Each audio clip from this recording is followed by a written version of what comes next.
Estamos, el capítulo que estamos viendo ahorita se llama, a ver si me apago esto, se me está metiendo ruido. Se llama motores de inducción monofásicos. Aquí voy a hacer, antes de terminar de ver las curvas, quiero hacer un pequeño resumen para no perdernos. Motores de inducción monofásicos de corriente alterna son asíncronos. Ya sabemos por qué se llama motor, porque es una máquina que convierte la energía eléctrica en energía mecánica.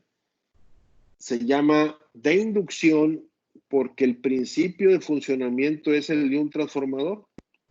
El principio de funcionamiento es el del transformador. ¿Y cómo es eso? Recuerden que tenemos dos partes. La parte fija, que es el estator, en donde van las bobinas. Aquí van las bobinas. Y aquí es donde se conecta el voltaje, la línea del neutro. Este voltaje en el estator produce flujo magnético que va y corta e induce campo en el rotor. ¿Y cómo es el rotor que nosotros manejamos? Es un rotor jaula de ardilla con puras barras en cortocircuito. Entonces se llama motor de inducción porque el primario, el lado que se alimenta en este motor es el estator y el secundario viene siendo el rotor. No me borro esto. El secundario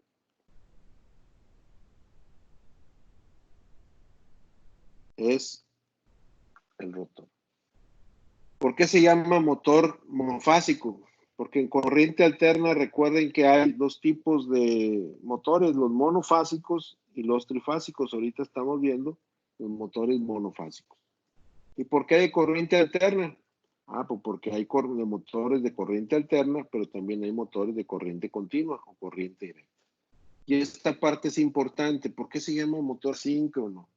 Porque la velocidad del rotor, acuérdense que la velocidad del rotor, aquí la pongo, es la velocidad en la flecha, NR, la velocidad del rotor varía con la carga. Cuando tú le pones carga al motor, la velocidad baja. Cuando le quitas carga, la velocidad sube. Entonces, ese es el nombre completo de estos motores, aunque nosotros, si solamente les digo que es un motor monofásico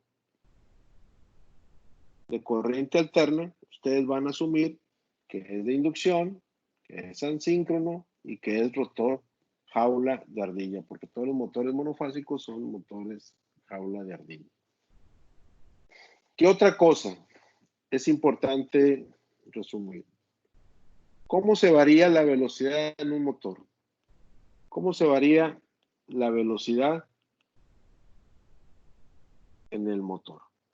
Hay dos maneras. Una es de manera lineal y otra es de manera escalonada. De manera lineal es con la frecuencia del voltaje y de manera escalonada es con el número de polos. Y la ecuación es esta, velocidad sincrónica es 120 veces la frecuencia sobre el número de polos.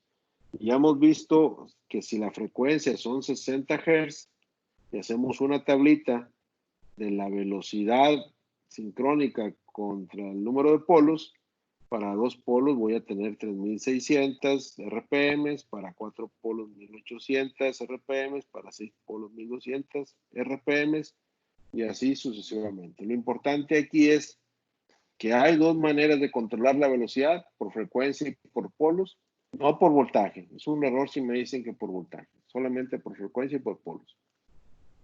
¿Qué otra cosa hemos visto del motor monofásico? Hemos visto su diagrama.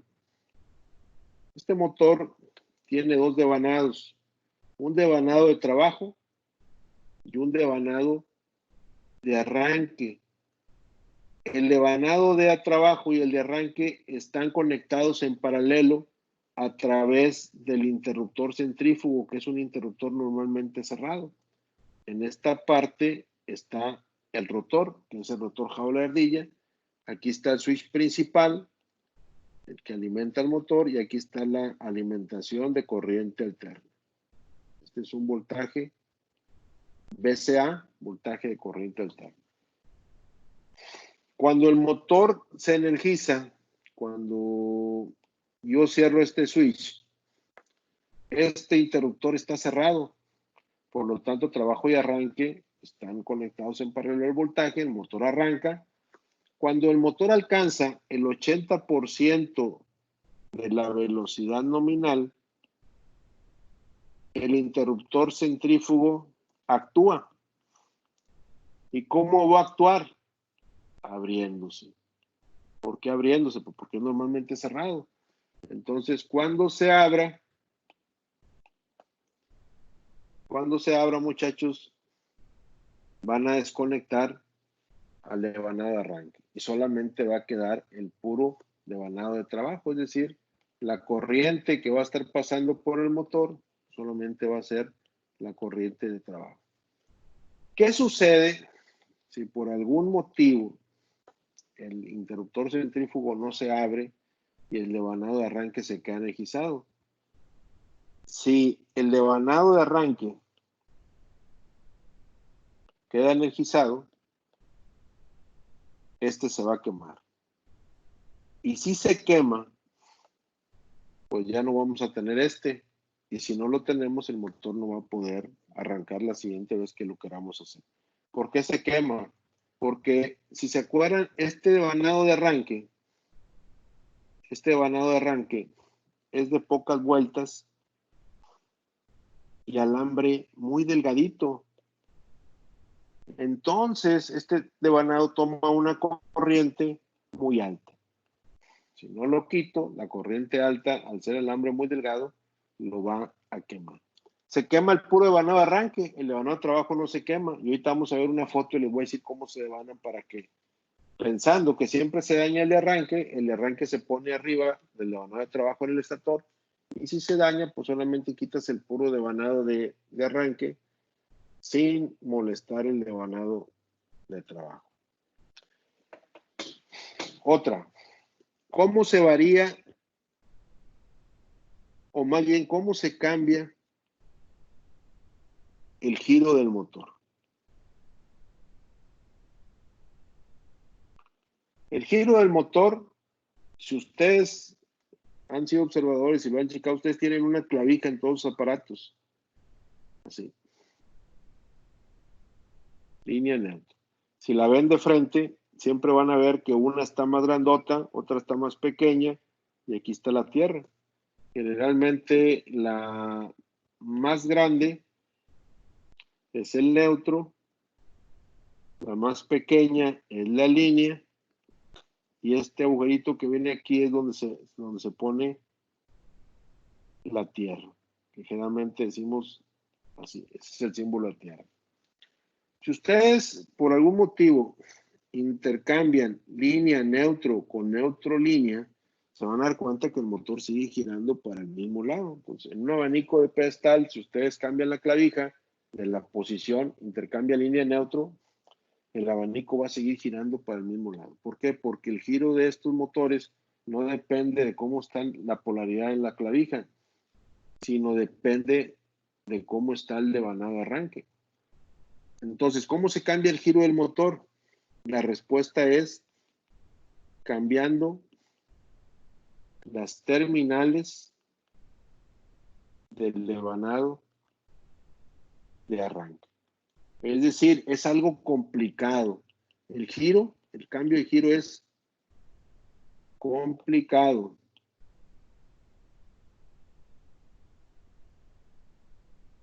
Tienes que meterte al motor, desconectar e intercambiarlo. Esta terminal para acá y esta terminal para acá. Hay que meterse y desoldar. En los abanicos que tenemos en las casas en el techo, por ejemplo, ustedes tienen los abanicos estos de techo. Si se han dado cuenta, tienen dos giros y tienen un switch. El switch hace que gire para un lado en invierno y que gire para el otro lado en verano. ¿Qué hace el switch? Pues el switch está intercambiando la parte de del devanado de arranque. Esta parte de aquí la está intercambiando el switch, sin tener que nosotros meternos a soldar. Entonces ya vimos el nombre del motor, por qué se llama inducción, actúa como un transformador, cómo se varía la velocidad, y algo importante, cómo se cambia el giro en estos motores. Algo muy complicado, hay que meterse al motor e intercambiar el devanado de arranque. Entonces, ya con esta parte vamos a entrar a terminar el capítulo de motores monofásicos.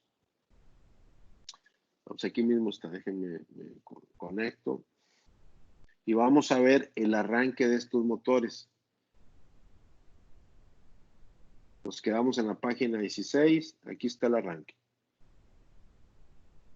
Dice, estos motores tienen un arranque, fase partida, o tienen capacitor de arranque, o tienen capacitor permanente, o capacitor de arranque permanente.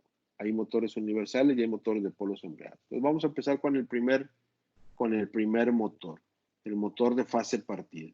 ¿Por qué se llama motor de fase partida? Porque el devanado de trabajo y el devanado de arranque, aquí dice, están desfasados 90 grados entre sí. Ya les había dicho que estaban desfasados. ¿Y eso cómo lo pueden comprobar? Esta es una foto real de un motor de inducción monofásico. Es el estator. Esta parte es el fierro. Esto que estoy aquí poniendo negro es el fierro, el ferromagnético. Y aquí están dos devanados. Si se fijan, de esta parte a esta parte, aquí hay un devanado. Pero voy a poner en rojo. A la mera mitad, no, el rojo no se ve. Lo voy a poner en amarillo. De aquí a aquí hay otro devanado. Entonces, en negro, ¿cuántos devanados tenemos?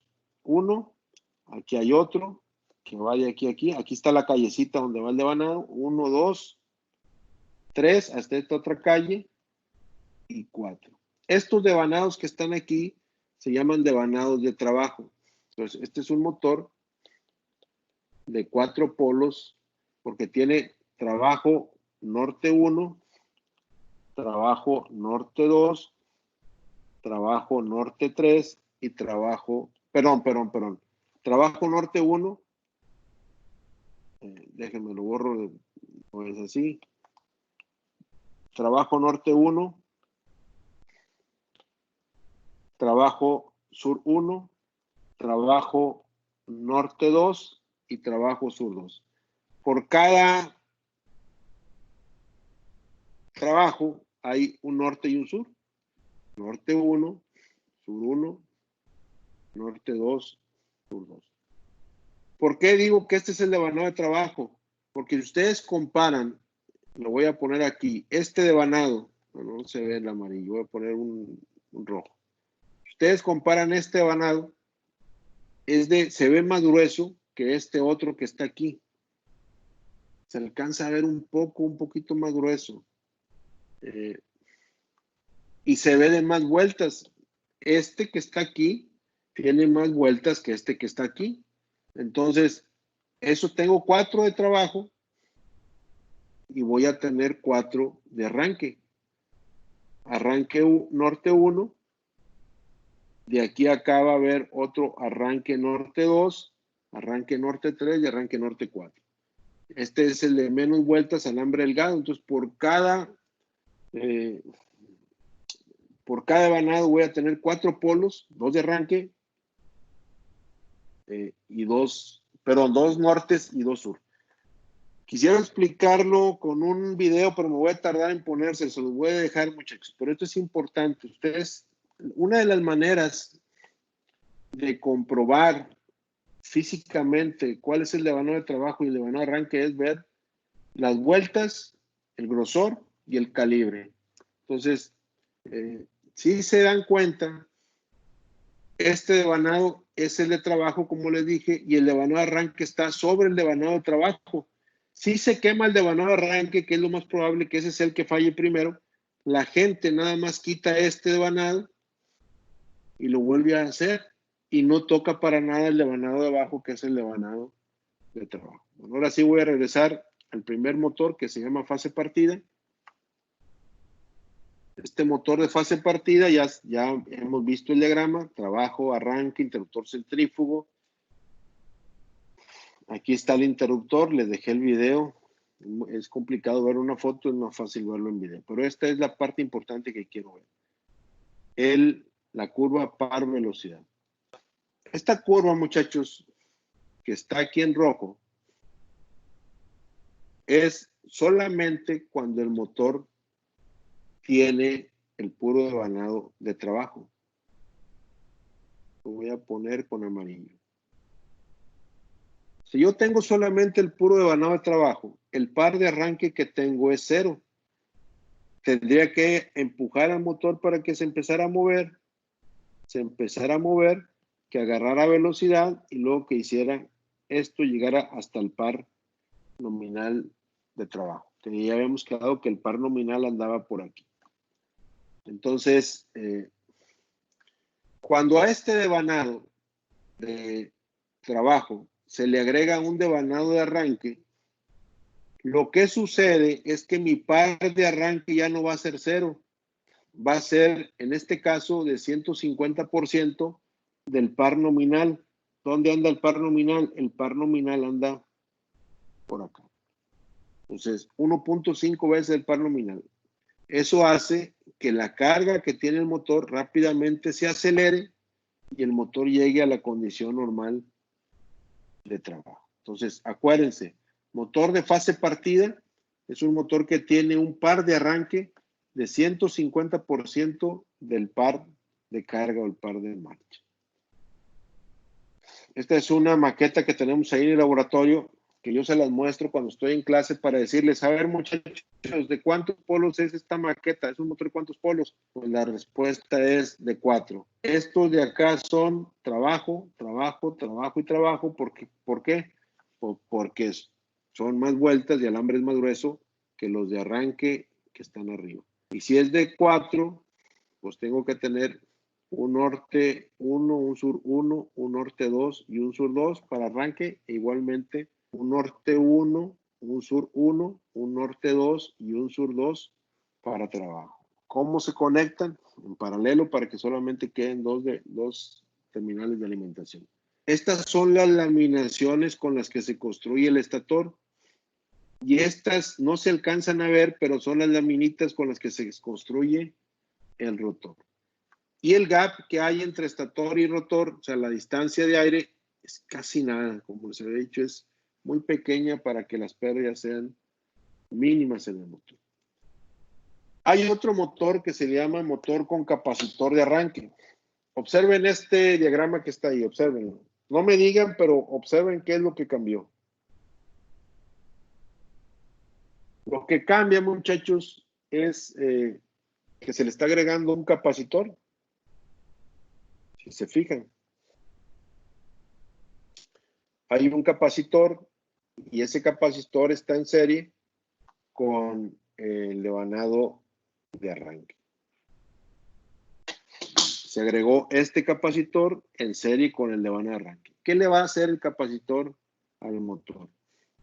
Si analizamos su curva par velocidad, un motor que solamente tiene el devanado de trabajo, dijimos solamente trabajo, su par de arranque vale 0. Aquí está. Si le agregábamos al trabajo un devanado de arranque, su par aumentaba más o menos al 150% del par nominal. Pero ahora le agregamos al devanado de trabajo el devanado de arranque y un capacitor, y lo que tenemos es que el par es mayor al 300%, o tengo un par de arranque de más de 3 veces el par nominal. El par nominal es el que está por acá, que es el que necesito para mover la carga. Entonces, si el par de arranque es mayor que el par nominal, pues voy a asegurar que la carga se mueva muy rápido y luego se llegue a la condición de plena carga. Entonces, esta es la acción del centrífugo. Aquí cuando entra el centrífugo, se desconecta el arranque y se desconecta el capacitor y solamente queda el puro devanado de trabajo. Aquí hay algunos ejemplos de capacitores para motores. Otra cosa que no les dije es la capacidad de los motores. Los motores monofásicos Y esta era una pregunta del examen que muchos me la sacaron mal. Hay dos asociaciones que rigen la construcción de motores a nivel mundial. La NEMA, que es la Asociación de Fabricantes de Equipo Eléctrico Americana, la National Electric Manufacturer Association, rige, tiene su sede en Estados Unidos. Y hay otra que es la IEC, que es la Comisión de Electrotecnia Internacional, que tiene su sede en Europa. Ambas asociaciones rigen la construcción de las máquinas para que los fabricantes Siemens, motores US, NIDEC, todos tengan las mismas condiciones y incluso, ¿cómo se lo explico para que me lo entiendan? Regula incluso hasta la construcción de la iluminación. Ustedes compran un foco y pues hay focos con socket E27, E19, y esos son estándar, aunque sean diferentes fabricantes, hay un estándar en la construcción. Bueno, estas versiones, NEMA para América y para Europa, regulan los estándares de construcción de las máquinas. En México, ¿qué estándares usamos? Usamos de los dos. Tenemos máquinas americanas, tenemos máquinas europeas y tenemos que trabajar con los dos. Más adelante vamos a ver eso. Lo que sí es importante decirles es que en motores monofásicos, la construcción se los van a encontrar fraccionarios como los ven aquí, de un octavo, de un cuarto, de medio, de un caballo. Arriba de motores de un caballo se van a encontrar de 1.5 y luego se van a encontrar de 3 HP de manera comercial. Más arriba de esos van a tener que ser sobre pedido. Yo he visto que hay compañías que venden motores, y la NEMA los dice, hasta 10 HP monofásicos, pero ya un motor de 10 HP monofásico es raro de conseguir y es sobre pedido y es a voltajes más altos que 220, si no el motor tomaría demasiada corriente. Entonces algo que les debe quedar también muy claro es que los motores monofásicos son motores pequeños que se usan generalmente en las casas, por eso le llaman o se utilizan mucho en los aparatos electrodomésticos, no son motores industriales. La NEMA ya cuando hablamos de motores industriales trifásicos, pues sí, hay motores de un caballo hasta más de 1000 caballos, no sé cuánto, no recuerdo ahorita el número, lo voy a checar y se lo voy a decir. Entonces, ya vimos ahorita el motor de fase partida, otra vez voy a regresar, este es el motor de fase partida, tiene el devanado de trabajo y el devanado de arranque. Este motor esta configuración le da al motor un par de aproximadamente 1.5 veces el par nominal en el arranque. Cuando al motor le agregamos un capacitor, esta configuración le da al motor un par, ya no de 150, de más de 300% del par nominal. Y luego viene otra configuración que se llama motores con capacitor permanente. ¿Por qué se llama capacitor permanente? Si se fijan ustedes, aquí ya no hay interruptor centrífugo. Aquí estaba el centrífugo, aquí lo dibujaba yo y se abría y se conectaba y se conectaba. Aquí ya no existe el interruptor centrífugo. El capacitor siempre está permanente. ¿Cómo es la curva? Está interesante, vamos a analizarla. Si se fijan, esta curva, el par de arranque es pequeñito. Es de 50% del par nominal que anda por acá. Y aquí ya no hay desconexión. Acá en estas curvas siempre estaba la desconexión, aquí no, porque el capacitor siempre está conectado. ¿Qué ventajas o qué desventajas tiene? La desventaja es que tiene un par muy pequeño, pero esa es una gran ventaja, porque ¿dónde se utilizan estos motores monofásicos de capacitor permanente? Se utilizan en la construcción de los abanicos de pedestal, esos que tenemos en nuestra casa. Generalmente en donde está el cuadro o la caja de velocidades, ahí va un capacitor. Cuando estos abanicos de pedestal dejan de moverse a la velocidad nominal, es muy común que empiecen ya con el tiempo a bajar su velocidad. Lo que tienen que hacer es abrir esa caja de velocidades y probar el capacitor. seguramente el capacitor se degradó y si vuelven a poner un capacitor nuevo, el motor se va a volver a comportar como si fuera nuevo. Esos capacitores los encuentran muy baratos, son capacitores de 40, 50 pesos en casas eléctricas. Y ahí se van a un Home Depot, pues ya les cuesta más de 100 pesos, 150, pero realmente son muy baratos. ¿Y por qué estos motores monofásicos de capacitor permanente tienen poco par? Como se usan en ventilación, esto que está aquí es intencional para que no tenga fuerza.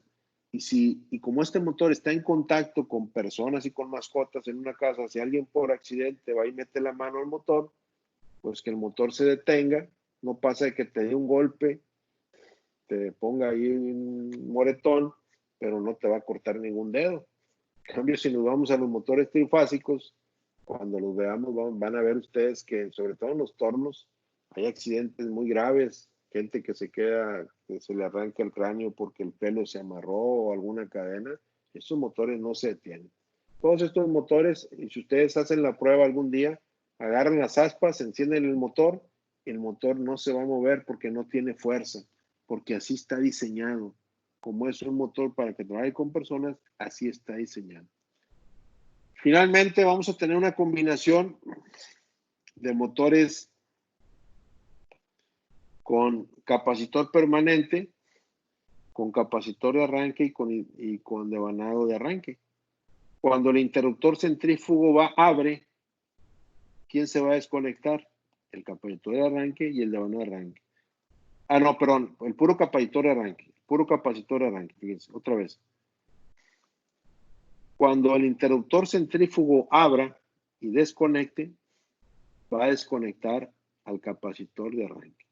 Pero el capacitor permanente en serie con el devanado de arranque siempre va a estar presente. Y este tiene características de ambos. Este motor se vende porque es un motor muy silencioso. Generalmente los motores monofásicos son motores muy ruidosos y los motores trifásicos son motores silenciosos. Y esta configuración hace que sea un motor que no sea tan ruidoso. Y finalmente el motor de polos sombreados. Este motorcito, yo les voy a dejar un video para que lo vean, porque se usa mucho en los electrodomésticos. Seguramente ustedes han abierto un horno de microondas, un extractor de esos que venden en las casas para los baños o para la cocina. Se van a encontrar un motor con esta configuración. Tienen el rotor jaula de ardilla, que es este. Tienen la bobina de alimentación del estator, que es este. Pero esto que está aquí, muchachos, lo voy a poner con amarillo. Son barras de cobre. Barras de cobre, y por eso se le llama motor de polos sombreados. Recuerden ustedes que el cobre no es un conductor magnético, entonces el flujo, cuando viene por aquí, vamos a suponer que el flujo venga por aquí, y esto que está en rojo es el anillo de cobre, el flujo va a ser esto. Se va a ir por un lado, si este es un norte, este va a ser un sur, este va a ser un norte y este va a ser un sur. Entonces, desde el norte, parte del flujo se viene para acá, pero se viene por abajo, no por aquí, porque aquí está el anillo y le hace sombra. El anillo hace que el flujo no se vaya por ahí. Y esta parte del norte, el flujo va para acá, también le hace sombra. Y aquí se va a estar regresando. Esta parte se va a estar regresando. Y esto va a estar así. Y lo de abajo, el flujo que sale por aquí, viene por aquí. Cuando ve el anillo, se amontona por el lado donde no está el anillo y parte del flujo se viene para acá y parte del flujo se va para arriba. Esta diferencia en las trayectorias de los flujos produce un par que está explicado en un video y es muy